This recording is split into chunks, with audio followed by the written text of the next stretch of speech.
Hello students, this is Sudeep Yadav from Spectrum Chemistry, and students, if you are first time listening to my channel, so please like and subscribe my channel and press the bell icon to get a best explanation of NCERT book class 7th subject science.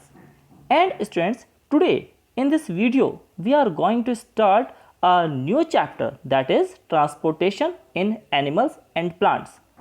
And students, today which topic we are going to discuss in this video, its name, that is circulatory system. So let's start students. What is circulatory system? Let's see. But first of all, we have to know about that. What is the need of the circulatory system? Why plants and animals need a transportation system? Okay, so let's see students, what is transportation system and why we having the need of the transportation system. So students, as we know that all living organisms like plants and the animals need food, oxygen and water so that they can survive. Means these all elements are the basic need of the animals as well as the plants. Without these elements they can't survive. So these elements need to be delivered. If they having the need of these elements, so we have to be deliver it also. Okay, so these elements need to be delivered to their body parts so that they can function properly. Hence all living organisms need a transport system in their bodies. Means without the transportation system, how we can deliver, how we can circulate it all other parts of the body. So that is the main reason all animals as well as the plants having their individual transport system through which these elements, that is food, oxygen and water, can circulate in all body parts. Okay students, so this is the reason behind it, that we all having the need of the transportation system, that is plants and the animals. Okay, now in this figure students, you can see the important transportation system inside our body, that is the human body, that is known as the circulatory system. So what are the parts of the circulatory system? Here the question can be arise. Okay, so here the answer, that is the heart, vein and artery. These all three important parts of our circulatory system. Now the circulatory system is a transport system of a human body which consists of a network. Which thing is a network that supplies the food, water, oxygen and other substances throughout the body. Okay, the main part of the circulatory system are blood. The first main important part of the circulatory system is the blood, second one is the blood vessels and third one is the heart. Okay, so blood, what is the blood? We have to be need to know about it. What is the blood? Okay, so blood, it is a fluid tissue that flows in blood vessels like artery and the veins. It is red in color. Red, why it is a red? Due to the presence of the hemoglobin. And if you will be split this word into the two parts, so the meaning come out from this splitting of that word, that is heme means iron and globin means globulin protein. So that is hemoglobin. Okay, so due to the presence of the hemoglobin, its color will be red in color. Okay, and it flow through a network of tubes in whole body. Okay, called blood vessels, that is artery and veins.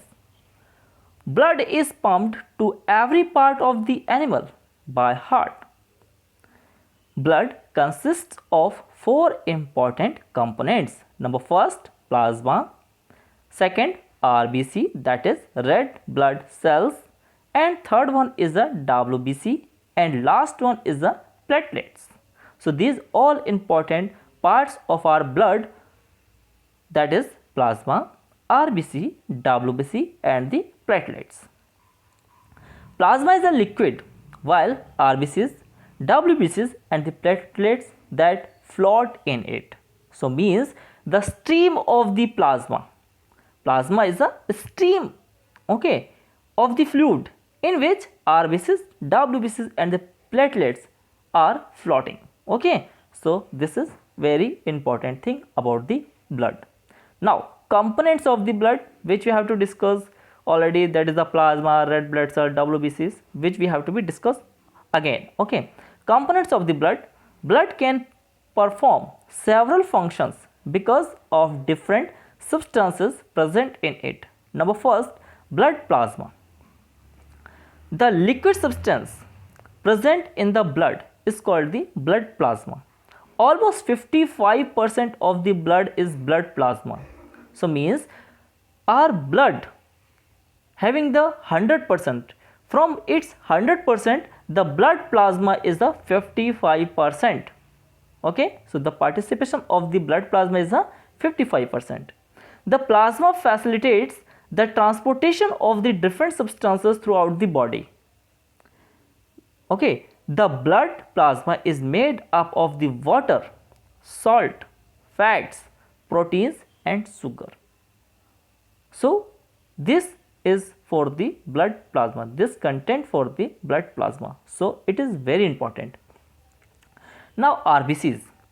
RBCs means red blood cells, and this is also known as erythrocytes. Okay, this is also known as erythrocytes. They are present in ample amount in the blood, that is 40 to 45%. They are red in color because they contain a special pigment called the hemoglobin. Okay, due to the presence of the hemoglobin, its color will be the red. The oxygen we take in binds itself with the hemoglobin and hence reaches every cell of the body through the blood. So means which elements we have discussed in earlier slides, that is food, water and gas. Okay, so from these elements, red blood cells having the responsibility to transport, okay, to transport the oxygen. Okay, that is very important. So the oxygen we take in binds itself with the hemoglobin and hence reaches every cell of the body through the blood. So the function of the red blood cell is the transportation of the oxygen to the cells. Okay, white blood cells, the WBCs, fight against the infection and they protect us from the diseases, and they are fighting against the invaders also. WBCs eats up the germs like the bacteria, these are the invaders that cause disease. WBC also makes antibodies that fight against the infection. Means this is the part of our immune system. WBCs are the part of the immune system are. Okay, the number of the WBCs is quite less than the RBCs. WBCs can change their shape and move on their own. They can squeeze out of the blood vessels to reach any part of the body.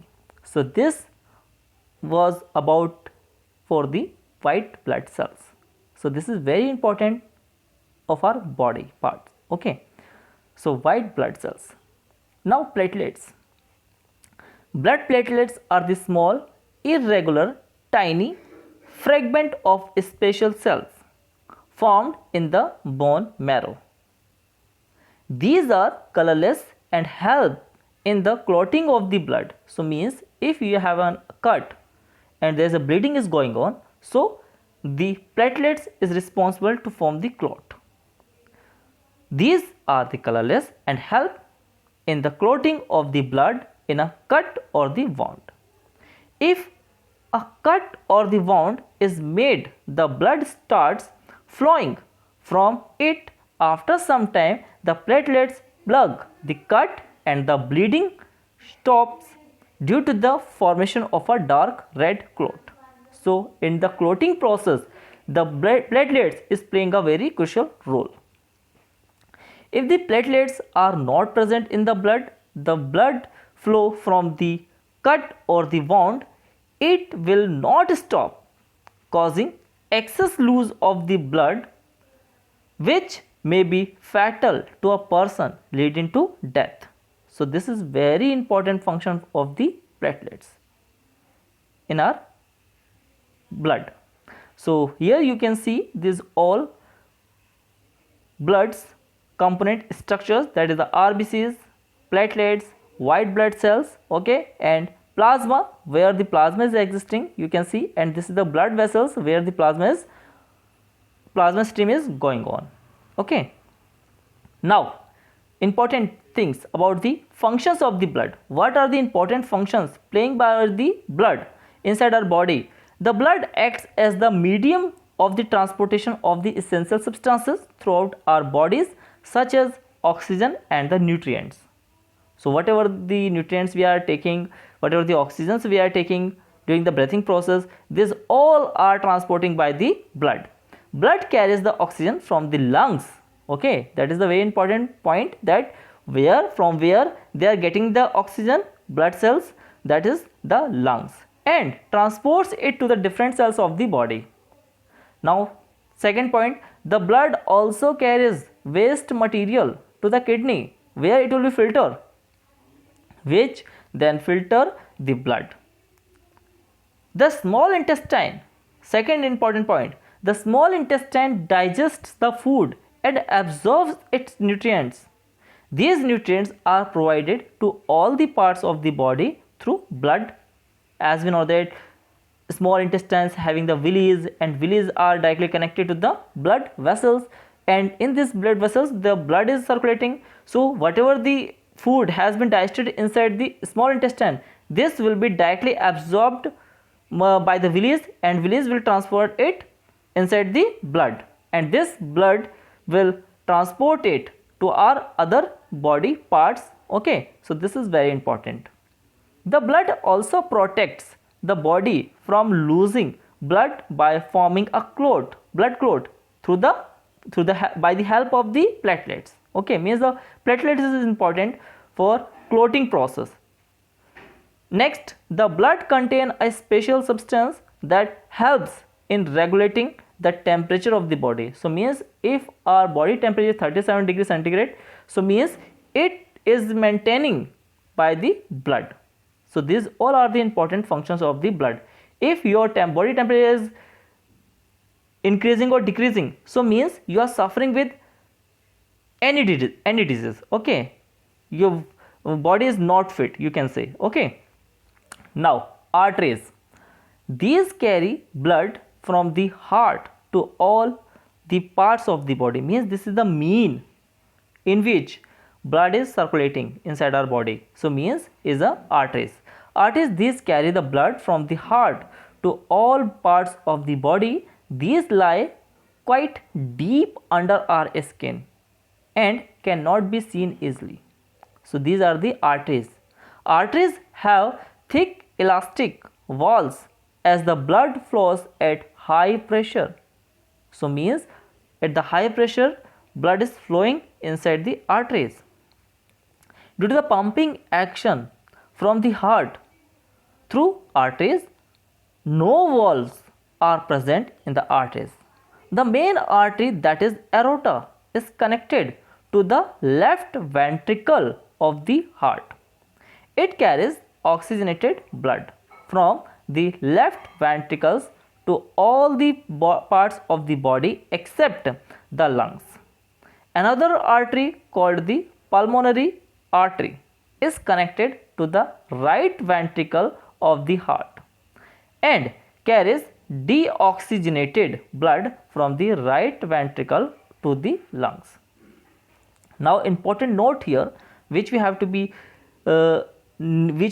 explained here, that is the arteries normally carry oxygenated blood from the heart, but one artery called pulmonary artery, okay, we noted down it, okay, called pulmonary artery carries deoxygenated blood from the heart to lungs. So means only one part of the artery, that is the pulmonary artery, is carries deoxygenated blood. So remember it, okay.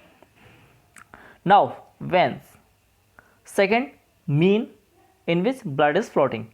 These are the blood vessels that carry blood from all the parts of the body back to the heart.